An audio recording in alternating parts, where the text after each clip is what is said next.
Hi, magandang araw po ulit sa inyong lahat for our second reading of the day. Today, gusto ko naman pong tingnan kung ano po ang lahat ng makikita natin using the ito naman po yung angel numbers oracle cards. Tingnan po natin kung ano po ang mensahe sa inyo ng bawat numbers, no? At dito po ay makikita din natin kung ano po ang nangyayari sa kanya, ano din po ang kanyang feelings right now. Yung mga oracles po ay all about their feelings, situation, ano. Kaya tingnan po natin kung ano po ang magagawa natin for this, no. Tingnan po natin kung ano po ang ating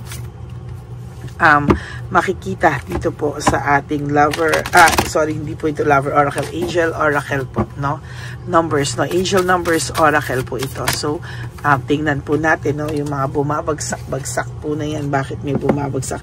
Okay, para po sa laging may 444, no, talagang nakakapanaginip po ng 444. Talagang ito po ang mga persons nyo po, no, or sa inyo din na nanonood ngayon kasi napunta kayo sa channel na to. Ang person nyo po is laging may nakakaramdam po ngayon ng obstacles, hardship, no. Kailangan pong meron pong mga difficulties ahead, pero ikaw po din ay makakaramdam ng nararamdaman mo rin po ito na meron po siyang ganitong pakiramdam dahil minsan po nagigising ka all of a sudden na hindi mo alam bakit, or feeling mo para kang nalulunod, or feeling mo bigla kang natutulala, or parang basta meron kang nararamdamang something, ano, parang bigla kang nag-struggle or feeling lost, no, kasi po nahihila niya po yung energy mo kasi siya po ay nakakaramdam ng suffering and feeling lost, no, na may nag-fall apart po sa mundo niya. Kaya po pati po ikaw ay nakakaramdam, but hanging there po, no. Hindi ka po mapapabayaan talaga ng ating divine universe. Kaya lang po yung person mo po kasi ngayon ay maraming hardships, no, and obstacles sa kanya talaga, no. Marami po talagang nangyayari sa kanya na hindi niya po ma-explain, ano, talagang sa buhay mo po nagulat ka rin po sa major transformation, ano, na nangyari sa buhay mo. Marami pong opportunity na darating sa iyo, ipaprocess mo po yan, ano. Huwag mo po isipin na biktima ka ng circumstances. Sa totoo lang po, nakalabas ka na po at siya naman po ang magkakaroon ka na po ng success along the way or in the long run, ano. Basta willing ka lang po i-adapt yung mga bagay-bagay, ano. Sa iyo po mag-workout na po yung best, no, sa lahat-lahat po, pero tandaan mo po, siya po ang makakaramdam ng ganyang mga unsuccessful na mga opportunity. Wala po siyang success na opportunity darating sa kanya because right now po siya po ay maraming hardships and obstacles, no. Magkakaroon ka rin po ng new beginnings sa buhay mo, no. 1001 magbibigay din po ng new beginning sa inyo, spiritual awakening. Iisipin mo po na kailangan mo na ng new phase sa buhay mo, na rin lahat ng pinagdaanan mo ay nagkaroon ka po ng spiritual awakening, which yung mga dark nights mo, yung mga dark moments mo ay mapapalitan na po ng enlightenment, and these too shall pass, no. Sa nakikita ko po ay haluan po natin siya ng soul's truth, no. Sa nakikita ko po ay talagang darating po ang araw na mababaliktad po talaga yung mundo nyo, no, kasi sa totoo lang po siya po yung marami ngayong struggles, no, samantalang ikaw po yung talagang nagdibdib, no, nung mga umpisa. Ikaw po talaga ay talagang nasaktan sa taong ito, no. Talaga ngayon tingnan po natin kung ano ang mensahe, no, or kung anong situation or feelings din po talaga ng tao, no. Napakaganda po ng mga barahang to, oh. Gaganda po talaga ng barahan, no.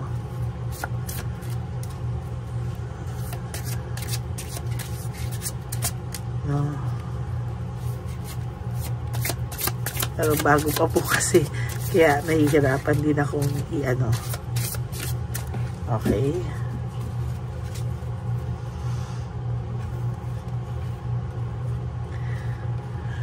sunugin mo na daw po lahat ng mga memories ng nakaraan, ano. Ang sabi po dito talaga ay marami ka pong pwedeng yung mga lies and pains na ginawa niya sa'yo, yung shame, yung pagdikta po sa'yo, no, yung mga criticism po, ay lahat po yan ay sinasabi daw, ay talaga daw i-burn mo na sa nakaraan, ano, at kailangan mo raw na gumawa ng choice sa buhay mo na will no longer let the past define you. Hindi mo na po kailangan yung mga sakit na yan na i-define ka niyan, at lahat ng mga blames na ginawa niya sa'yo, sakit na ginawa niya sa'yo, kailangan mo raw pong isipin what will your next chapter look like. Parang ang nangyayari po dito, wag mo na po siyang isipin dahil po lahat po ng ginawa niya sa'yo ay mapapabuti ka po, no? Siya po ang hindi mapapabuti, no? Talagang sinasabi ko po sa'yo na ngayon po talagang hindi mo na po kasi alam kailan ka huling tumawa, hindi mo na po alam kung kailan ka huling ngumiti mula talaga sa puso mo, no? Talagang sabi ko nga sa'yo, hindi mo na kailangan po yung mga pang-blame niya sa'yo. Talagang bliname ka talaga ng taong to, no? Talagang ikaw ang sinisi ng taong ito sa lahat-lahat ng mga kasalanan ginawa niya, no? Talagang binaliktad ka po niya talaga. At napakadami raw pong excuses, oh. Napakadami pong excuses na ginawa niya, no? Sa lahat ng excuses, wala naman pong tama ang nagawa siya sa kanyang pagsisisi sa'yo, no? Talagang lahat po ng taong, lahat po ng mga excuses, kasinungalingan ay ginawa niya po, no? Kaya, ano pa raw po ba ang ikakatakot mo, no? Ano pa raw po ba ang ikakatakot mo, no? Na matuklasan mo, na makita mo? Well, in fact, lahat yan, naramdaman mo na, lahat yan ay based sa intuition mo, ay talagang, ayan po, no, wala na raw po sa'yo, wala na raw pong mawawala sa'yo, no, harapin mo na daw po yung buhay mo, at yung taong ito ay iwanan mo. Bakit? No, siya po ang magdadala niyan. Kailangan mo na pong iwanan ang nakaraan, no, dahil po, hindi na daw po ito makakatulong pa sa'yo, no, kailangan mo raw pong iwanan yan para totally ma-realize niya po lahat ng mga kasalanang ginawa niya po sa iyo, sa totoo lang, no? Wala po kasi siyang awa, no? Wala po siyang naging awa, wala po siyang kumbaga bigla na lang siyang, kita mo, recover na agad siya. Kita mo sa pagsisisi niya sa'yo, kunwari siya inasaktan, pero recover agad siya, no? Nagkaroon po siya agad ng new beginning, fresh start sa ibang tao, na hindi niya po ininda yung pagkawala mo sa buhay niya. Bakit? Kasi po, nung una, hindi niya talaga ininda, eh. Bakit? Feeling niya, wow, ang daming material things, wealth, sex, love, lahat po nandyan, ano? Parang ang pakiramdam niya po is maa-achieve niya po lahat, no? Sa finances, ang dami po, no? Or yung feeling ng in love, feeling na kung ano man, no? Pero ang dami pong hindi kailangang aksyon na ginawa niya sa'yo, na imbis na mag-sorry na lang po siya sa'yo, ay ganun pa po yung ginawa niya sa'yo, no? Ang dami po niyang drama, no? Ang dami niya pong dramang ginawa, na kesyo kunwari ay mag-heal pa siya dahil sa ginawa mo, na trauma daw siya, talagang nag-step back daw siya kunwari dahil daw sa mga ginawa mo. Parang ikaw po, na yung ugali mo daw ay sobra, yung ugali mo daw ay ganito, no? So ngayon po dapat ay matuto po siya ng leksyon niya, lesson learned, no? Dapat po siya po ay matuto sa kanyang mga leksyon, ano? At talagang sa nakikita ko po ay mahihirapan po siyang makabawi sa mga susunod na panahon, ano? Kailangan niya pong i-release kung ano po ang katotohanan para po siya ay magkaroon ng balanse ulit when it comes to finances, sa wealth niya. Kasi po karma ito, yung 999, no? What goes around comes around. So kung ano po yung ginawa niya at nag-take advantage siya sa iyo, no? Babalik po sa kanya yan. What comes around goes around. Karma is real, no? Yan po yung nakikita ko, na so yung pagbe-blame niya po sa iyo, ay talagang kakaiba, no? Lahat po ng ginawa niya ay babalik sa kanya. What goes around comes around. Karma is real, no? Parang gusto kong palitan yung ating no? Kasi talagang ikaw yung liname niya, pero parang mas gusto kong bigyan ng focus yung pagbalik sa kanya ng mga pagbe-blame niya sa'yo. Kaya wag ka pong mag-alala, no? There will come a time na makikita mo po yun, and if the universe will let you know, makikita mo po sa mata mo, sa harapan mo, lahat ng yan, lahat ng paghihirap niya. No, talaga pong, yung karma po kasi talagang yan babalik at babalik yan. Whether gusto niya man o ayaw niya, hindi po yan talaga mapipigilan, yung mga, ganyan po talaga yung yung karma, no? What goes around comes around talaga. Kaya wag po talaga kayong mawawalan ng pag-asa sa ganyan. Makikita nyo po yan. You just have to surrender everything, no? Ngayong moment na to, you have to release. You have to release everything, no po. At talagang sa nakikita ko po sa inyo ay hindi ko po nabuksan ng kanila. Excited ako, no? You have to release everything to the divine universe. Yan po yung lagi ko sa inyong sinasabi. At kapag ginawa nyo yan, alam nyo yung wala na talaga kayong pakialam sa kanya. Marirealize niya yan at makikita niya yan, at siya mismo po ang yan po yung bigla niyang didibdibin, lahat ay didibdibin niya po talaga yan, at talagang hindi niya po kakayanin, na one day talaga pong mahihirapan po siya talaga dyan, and talagang i-let go mo daw po, no? I-let go mo yan, lahat ng sakit, yung kakahihiyan na ginawa niya sa'yo. I-let go mo po yan, lahat po yan. Release it, no? Release it po para po pumasok sa'yo yung divine intervention na maging okay ka at magbabaliktad po ang inyong mundo. Siya naman po ang iiyak. That I promise you.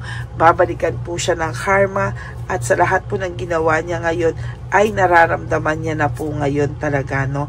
At maglagay ka daw po ng boundaries, no? Hindi po isang tawag nitong taong to ay talagang magkakadumahog ka na ibalik po ang relationship, no? Yung dalawa, you have to face this challenge, and talaga kailangan mo po itong harapin ngayon, no, sa sarili mo. Okay? Maraming salamat po sa inyong lahat, and I hope na naka-resonate po kayo, and if you do, can you please give me a like and comment down below para naman po makita ko kung ano po ang talagang pakiramdam nyo. I want to feel you. I want to see kung ano po ang nararamdaman nyo dito, no? So yan, maraming salamat po sa inyong lahat. And for all of you, no, for those of you who would like to have a private reading with me, you can message me po at Ladyly Elena, that's L-A-D-Y-L-Y Elena. Nasa pinakadulo po yan ng aking video. That is my only official and legit FB and Messenger account. Naglabas po ako dyan ng fake account ng Lady Elena, wherein nang hihingi siya ng $85 yata sa aking isang subscriber. Pero ano lang po yun, no? Try niya lang po yun, ineklat, parang parang ineklat-eklat, parang ganun po, no? Parang joke lang niya po, parang sinubukan niya lang po, and true enough na nagbigay po ng cell number. Baka po yung number is tama, baka yung name is mali, no? Hindi natin alam, but at least alam niyo po yung number na kung saan siya nagpapasend, no, sa cellphone niya yan. And yung PayPal account po na is, yun po ang aalamin natin sa mga susunod pong panahon. Okay? Maraming salamat po sa inyong lahat. Thank you from the bottom of my heart. And maraming salamat po sa inyong lahat, no? Sa lahat po ng mga Lady Elena na aking solid loyalista at talagang faithful na Lady Elena family, I love you all from the bottom of my heart. Thank you po for not skipping ads. Alam ko tinutulungan niyo po yung channel natin para makapagbigay po tayo sa matatanda, no? Maraming salamat po sa inyong lahat, and God bless you all. And of course, dito po sa aking mga ever loyal talaga na mga katulad nyo, no, lagi nyo pong iisipin, no, na dapat po mabuhay kayo ulit, no? You wake up, you do 3 things that will make you happy, be grateful, enjoy life, have a balanced life, at talagang love yourself, no? Self-love is still the best love of all, no? Talagang bonus na lang po talaga kung may magmamahal sa ating, mahal tayo. Pero tayo po ang unang-unang dapat na nagmamahal sa ating mga sarili. Kaya wag nyo po yang kakalimutan, okay? Maraming salamat po. And you have to realize that life is really short. Don't make it shorter by stressing yourself from all the pains and heartaches na binigay sa inyo ng kahapon. Just surrender everything to the divine universe and just let go and let God write your life and love story. Ako po ay magbabalik for our second reading of the day. Third na po, no? Third reading of the day. Huwag po kayong maiinip. Tingnan po natin kung ano po ang makikita natin sa third reading of the day today. Okay? God bless you and I love you all from the bottom of my heart. Bye! Okay, update po, may nagpanggap pong subscriber natin na siya po ay magpapahula sa fake na Lady Elena, kaya ayan, hinihingan po siya na $80 at ang cell po niya ay nabigay at nakuha. Ang pangalan niya po sa cell ay Julian Albert, no? Siya po ay may cell account din, kaya mag-iingat po kayo. Ayan po, no, kung sino man po yung scammer na Julian Albert na yan, no, iinsensuhan po natin yan para siya po ay makonsensya. Kung wala man po siyang konsensya, at least po bumalik sa kanya lahat po ng kanyang ginagawa, at maling-mali po yan, ano. Basahin niyo po lahat yan, makikita niyo po, ayan po ang cell number niya at Julian Albert na yan, ano, para po talagang ma-report din po natin yan na siya ay gumagamit ng cell account na Julian Albert. Mag-ingat po kayo, ayan po yung number niya, ayan po yung pangalan niya. Huwag po kayong magpauto. Nakita nyo naman po, no, napakalayo po ng pangalan ko sa pangalan ng pinagsesendan nyo po ng account o ng pera. Kaya mag-ingat po kayo at beware sa scammer na to. At talagang ayan po, pinost ko po ang kanyang pangalan dito para maging babala po sa inyong lahat. Maraming salamat po. At mag-ingat po kayo, pakireport po ang page na yan, ang messenger niya na Lady Elena. Maraming salamat po and God bless you all. Ayan, sa susunod po makikita niyo yung account niya na ire-report niyo. Salamat po na marami. Magandang gabi po ulit sa inyong lahat. Ako po ay muling nagpapaalala sa inyo na mayroon pong lumalabas sa FB at Messenger account na fake account po, no, nang hihingi po ng $25 through PayPal at hindi po yan totoo. Huwag po kayong maniwala dyan. At pag sinabi mo po na gusto ko pong marinig ang boses nyo or makita kayo, ang sasabihin po ay magbibigay kami ng link. Buksan mo yan at pagkatapos ay makikita mo ako. Huwag po kayong maniniwala dahil yan po ay hindi totoo. Yan po ay isang malaking scam na pag binuksan nyo po ay mahahack po lahat sa inyo. Mahahack po ang inyong mga personal details. Lahat ay mahahack. Ako po ay nalulungkot na ito po ay nangyari, ngunit sa talagang may mga tao pong masasama at may mga tao po talagang hindi makatiis na hindi gumawa ng masama sa ibang tao. Pero maging aware po sana kayo, tulungan nyo po ako, i-report po natin yung fake na yan at sa FB para siya po ay mawala na at wala na po siyang mabiktima pa, no? Nandyan po lahat ng details at maraming salamat po sa inyong lahat, maraming salamat po sa inyong lahat at mag-iingat po kayo.